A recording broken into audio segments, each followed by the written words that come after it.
Quando lemos sobre a famosa queda do Império Romano do Ocidente, que nos livros de história é frequentemente datada em 476 d.C., frequentemente nos perguntamos por que ninguém realmente tentou restaurá-lo? Por que aparentemente não havia ninguém disposto a restaurar a antiga glória de Roma? Por que todos simplesmente aceitaram o fato de que tinha acabado? Bem, e se eu te dissesse que na verdade houve várias tentativas de restaurar o Império Romano do Ocidente, direta ou indiretamente, e espero que você fique tão surpreso quanto eu quando soube quantas dessas tentativas realmente existiram. Então, vamos passar pela lista das muitas tentativas de restaurar o caído Império Romano do Ocidente.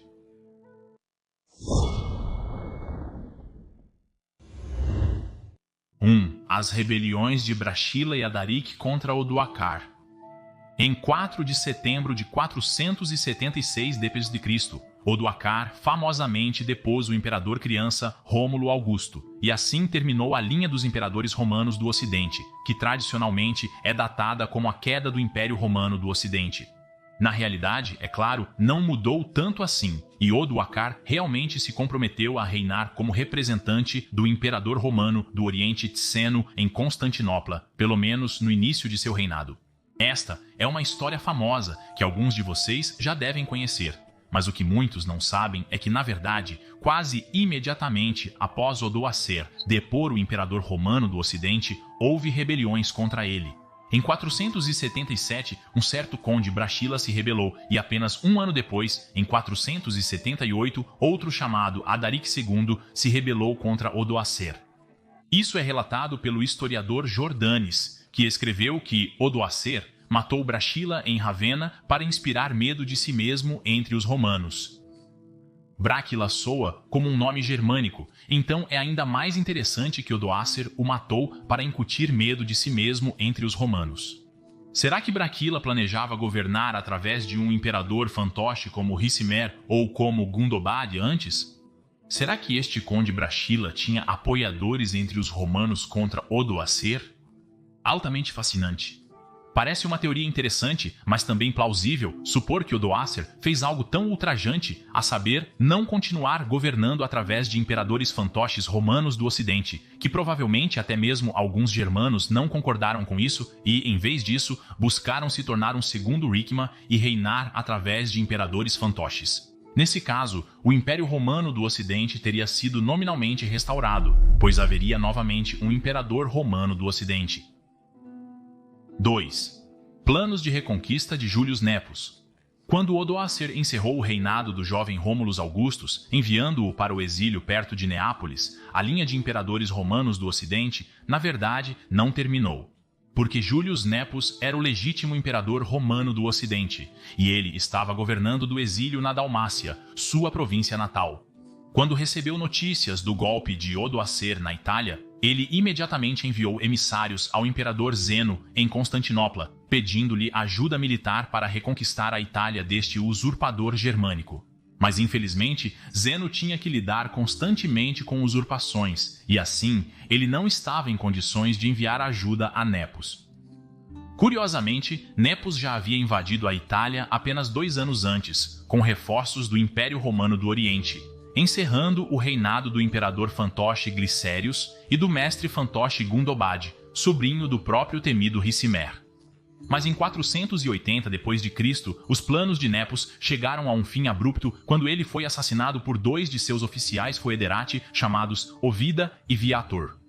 Uma teoria sobre por que eles o assassinaram é que o imperador anterior, Glicérius, que ele havia deposto em 474, agora era bispo de Salona, uma capital da Dalmácia, de onde Júlio Nepos estava reinando, e que Glicérius pagou esses 2 soldados para se vingar de Nepos. Mas a outra teoria, muito mais interessante e na minha opinião mais plausível, é que Nepos estava planejando montar uma expedição de reconquista por conta própria contra o Luacar, planejando retomar a Itália e se restaurar como imperador romano ocidental, e que seu exército, compreensivelmente, não estava tão entusiasmado com isso, vendo que suas chances eram de 50-50, no melhor dos casos, sem o apoio romano oriental, e que eles, portanto, escolheram acabar com a vida de Nepos para salvar a própria.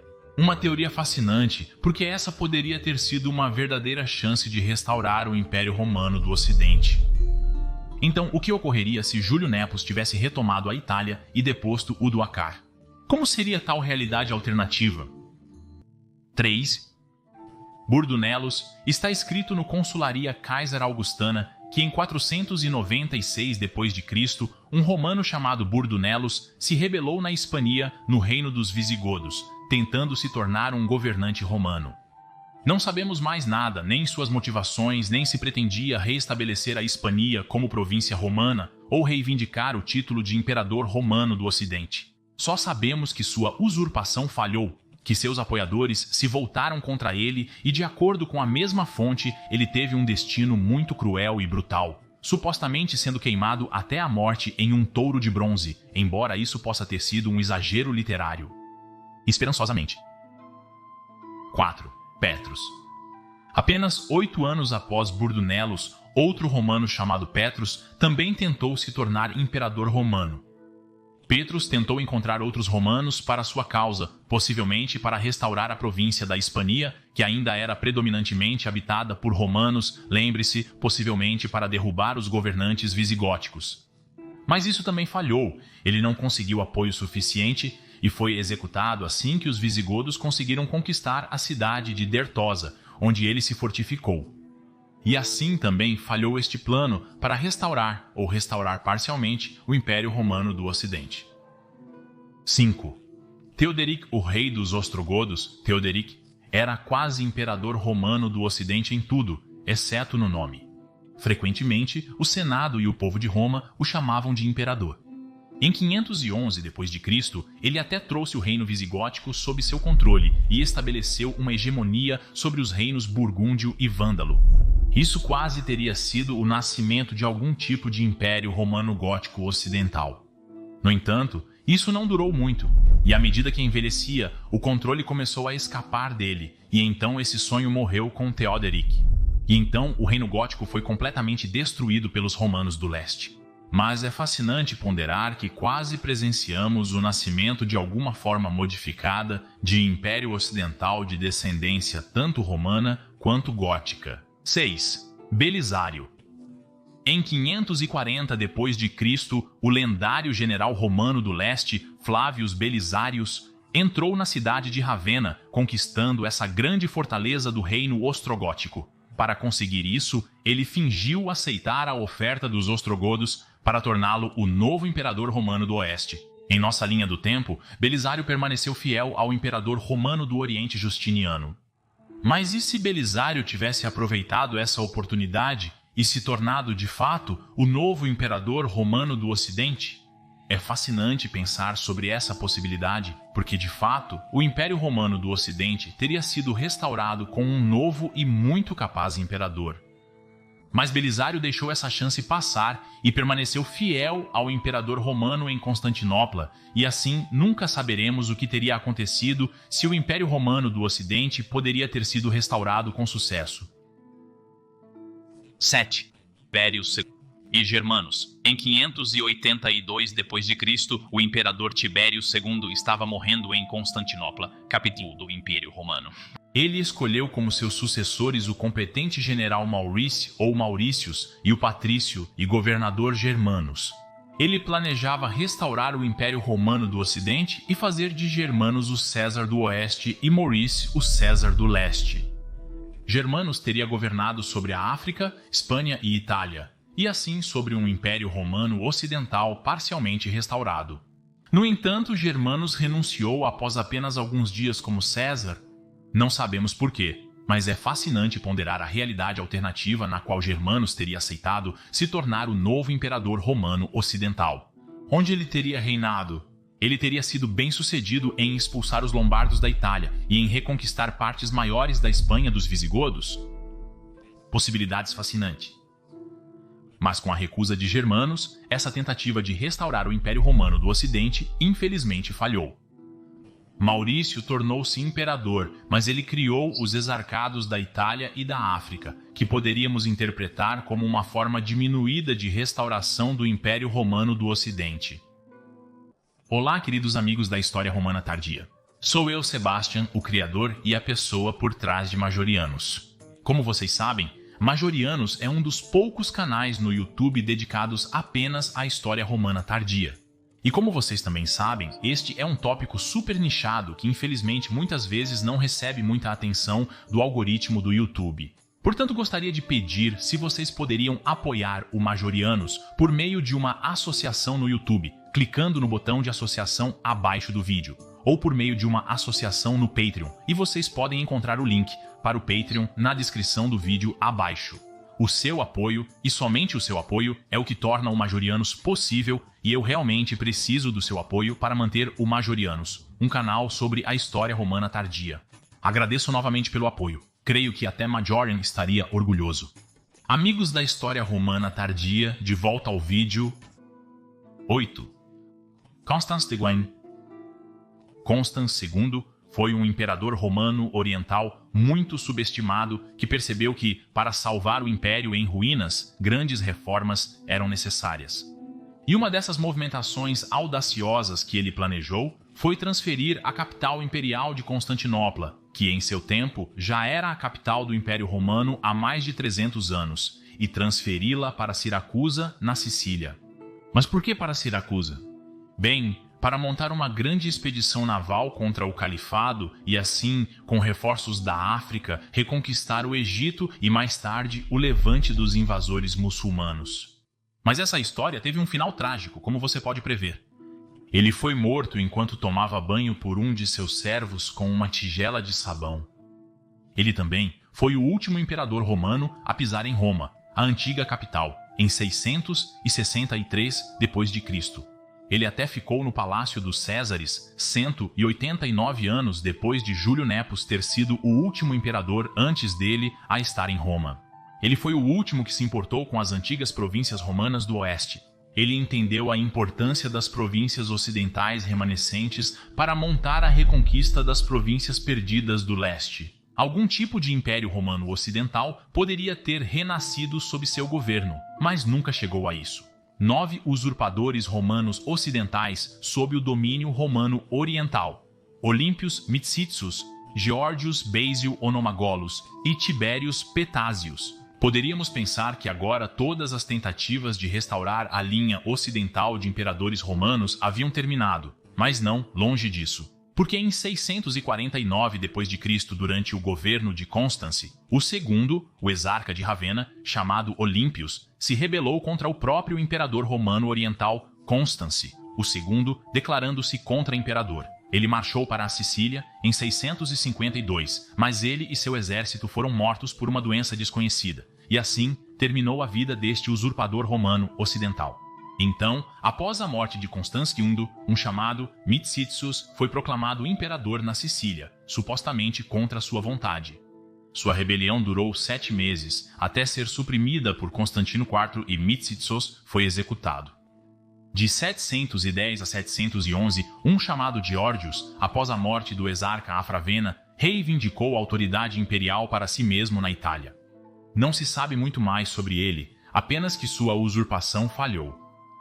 Mas a Sicília continuou a ser um terreno fértil para usurpadores, porque desde Constans II, Siracusa agora se estabeleceu como uma potencial residência imperial romana ocidental. E assim, em 717 chegaram notícias à Sicília de que Constantinopla supostamente havia caído para o califado. Prontamente, um funcionário do estado de nome Basil Onomagolos se declarou novo imperador, assumindo o nome de reinado de Tibérius. No entanto, essa rebelião também foi rapidamente reprimida pelo imperador Léo III e assim outro pretendente a imperador romano do Ocidente chegou ao fim, sendo capturado e executado pouco tempo depois. Mas ainda não estava acabado, porque em 730 ou 731, um chamado Petásius se declarou imperador na Itália, ao norte de Roma, assumindo o nome de Reinado de Tibérius. Mas o exarca de Ravenna, Eutíquios, que era leal ao imperador Léo III em Constantinopla, marchou de Ravenna e pediu ao Papa em Roma para apoiá-lo contra o usurpador. O Papa Gregório II ouviu e enviou reforços. Tibério se fortificou em Castrum Manturianense. Uma batalha foi travada e Tibério perdeu e foi morto. E assim terminou o último dos, o que poderíamos chamar, usurpadores romanos ocidentais. De fato, essa foi a última vez que um usurpador romano da antiga região central da Itália tentaria estabelecer autoridade imperial na Itália ou na Sicília, as antigas regiões centrais do Império Romano. Embora essas não fossem tentativas diretas de restaurar um Império Romano ocidental, podemos de fato vê-las como usurpadores romanos ocidentais contra um imperador romano oriental, o que eu pessoalmente acho muito fascinante. Poderíamos até fazer o argumento um tanto engraçado e ultrajante de que Tibério Petásios foi o último imperador romano ocidental, porque Rômulus Augustus também era apenas um usurpador romano ocidental 255 anos antes de Tibério Petásios. Acho esse pensamento meio engraçado e hilário, apenas algo para se pensar.